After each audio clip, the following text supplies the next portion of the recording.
আসসালামু আলাইকুম রহমতুল্লাহ বারকাতু। আমরা গত সবকে মদের হরফের পরিচয় শিখেছিলাম। মধ্যে তবাই ছিল মদ।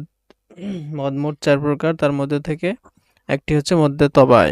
মধ্যে তবাইয়ের প্রথম প্রকার মদের হরফ শিখেছি। এখন শিখব মদের হরকতের পরিচয়। এই সবকটা অনেক সহজ, এটা মনে রাখার জন্য তেমন কোনো কষ্ট করতে হয় না। তো মদের হরকত তিনটি: খারা জবর, খারাজের, উল্টা পেশ।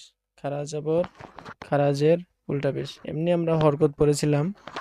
হরকত কাকে বলে মনে আছে? হরকত এক জবর এক জের এক পেশকে বলে। ওটা সাধারণ হরকত ছিল, আর এটা হচ্ছে মদের হরকত। ঠিক আছে, আমরা একটু আগে পড়েছিলাম মদ মানে কি। মদ মানে টেনে পড়া, আর মদের হরকত মানে টেনে পড়ার হরকত। ঠিক আছে, যে হরকতটি আসলে আমাদের সবকটি টেনে পড়তে হবে। সবক নং 17 মদের হরকতের পরিচয়। মদের হরকত তিনটি: খারা জবর, এই যেটা খারা জবর, খারা জবর, খারাজের, উল্টা পেশ। এটা হচ্ছে উল্টা পেশ। ঠিক আছে, এমনি আমরা জবর পড়েছিলাম বাঁকা একটা টান, জের পড়েছিলাম নিচে বাঁকা টান, পেশ মানে অন্যরকম এরকম পড়েছিলাম। তো আর এটা হচ্ছে উল্টা পেশ। ঠিক আছে, আমরা সাধারণ পেশ দেখেছিলাম না? সাধারণ পেশ এই যে এরকম সাধারণ পেশ, এটা হচ্ছে এমনি পেশ। আর ওটাই উল্টা করে হইলে উল্টা পেশ। ঠিক আছে, যখন এমনি জবর এমনি জের এমনি পেশ দেখবো তখন টান হবে না, যেটা আমরা পড়েছি। এখন খাড়া জবর খাড়া জের উল্টা পেশ থাকলে টান হবে। যেরকম হায়ের উপরে কি দেখতে পাইতেছি, খাড়া একটা জবর আছে। ঠিক আছে, খাড়া চিহ্ন, এই চিহ্নকে খাড়া জবর বলে। তো হা খাড়া জবর হা, হা খাড়া জের হি, হা উল্টা পেশ হু, হা হি হু। জিম খাড়া জবর যা, জিম খাড়া জের জি, জিম উল্টা পেশ জু, যা জি জু। কফ খাড়া জবর ক, কফ খাড়া জের কি, কফ উল্টা পেশ কু, ক কি কু। দত খাড়া জবর দ, দত খাড়া জের তি, দত উল্টা পেশ তু, দ দি দু। صاد খাড়া জবর স, صاد খাড়া জের সি, صاد উল্টা পেশ সু, স সি সু। আইন খাড়া জবর আ, আইন খাড়া জের ই, আইন উল্টা পেশ উ, আ ই উ।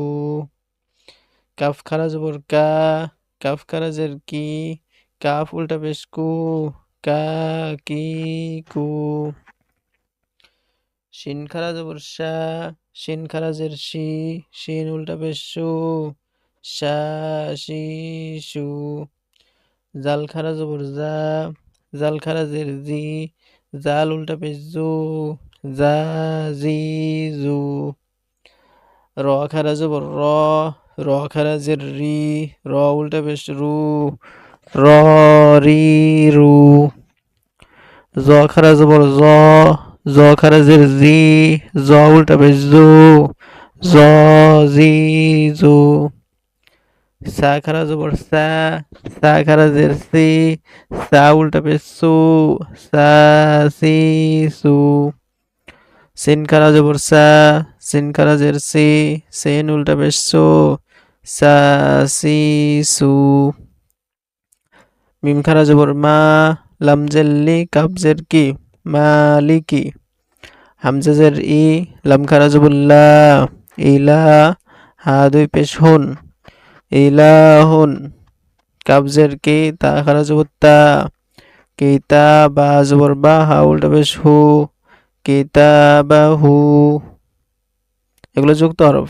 ঠিক আছে, মিম খাড়া জবর মা, লাম পেশ লু, হা উল্টা পেশ হু, মিম আলিফ জবর মা। এখানে মিমের উপর কি আছে, জবর আছে, তার বাম পাশে খালি আলিফ। জবরের বাম পাশে খালি আলিফ থাকলেও এক আলিফ টেনে পড়তে হয়, যেটা মদ হরফের মধ্যে পড়েছি। মিম আলিফ জবর মা, লাম পেশ লু, হা উল্টা পেশ হু, মালুহু।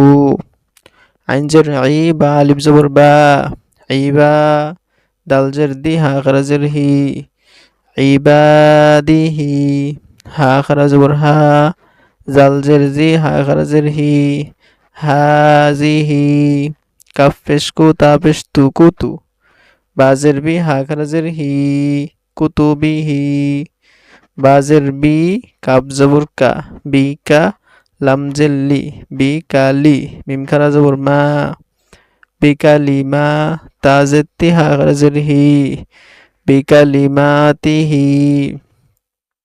ঠিক আছে, এমনি জবরজের পেশের উচ্চারণ যেগুলো আমরা পড়েছিলাম এখানে তো 29টি হরফ দিয়ে দেখায় নাই, এখানে সব কয়েকটি হরফ দিয়ে দেখাইছে যাতে একটু ধারণা নেওয়ার জন্য দিছে।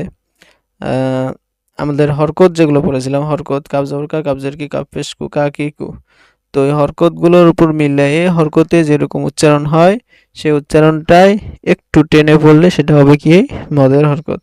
ঠিক আছে, মদের হরকত যেটা পড়েছিলাম এক জবর এক জের এক পেশ কে যে হরকতের সবকটা পড়েছিলাম ওখানে তো আলিফ থেকে ইয়া পর্যন্ত আছে।